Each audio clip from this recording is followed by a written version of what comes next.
Iran supreme leader Ayatollah Ali ఖమేనీని ఉద్దేశిస్తూ America అధ్యక్షుడు డొనాల్డ్ ట్రంప్ చేసిన వ్యాఖ్యలను టెహ్రాన్ ఖండించింది.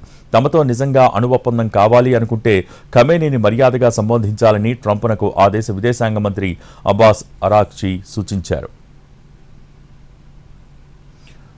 ఖమేనీ హత్యకు గురికాకుండా రక్షించామని, ఆయన కృతజ్ఞత లేనివాడని ఆరోపిస్తూ ట్రంప్ ట్రూత్ సోషల్లో ఓ పోస్ట్ పెట్టారు.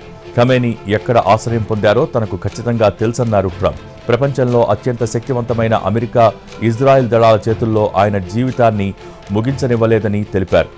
తాను అతనిని అతి ఘోరమైన చావు నుంచి రక్షించానని అన్నారు. అయినా తనకు ఖమేనీ ధన్యవాదాలు తెలపలేదని ట్రంప్ రాసుకొచ్చారు. ఈ సందర్భంగా ఇరాన్పై ఉన్న ఆంక్షల్ని సడలించే విషయాన్ని తాను ఇటీవల పరిశీలించానని తెలిపారు. అయినప్పటికీ తనపై కోపం, ద్వేషంతో కూడిన ప్రకటనలు వస్తూనే ఉన్నాయన్నారు. అందుకే ఆంక్షల నుంచి ఉపశమనం కలిగించే విషయాన్ని విరమించుకున్నానని వెల్లడించారు అమెరికా అధ్యక్షుడు ట్రంప్. ఖమేనీని ఉద్దేశిస్తూ ట్రంప్ చేసిన పోస్టుపై ఇరాన్ విదేశాంగ మంత్రి అరాక్చీ స్పందించారు.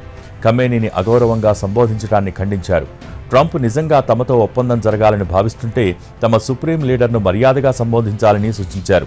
లక్షల మంది ఖమేనీ మద్దతుదారుల మనోభావాలను దెబ్బతీయవద్దంటూ ఎక్స్లో పోస్ట్ పెట్టారు అరాక్చీ.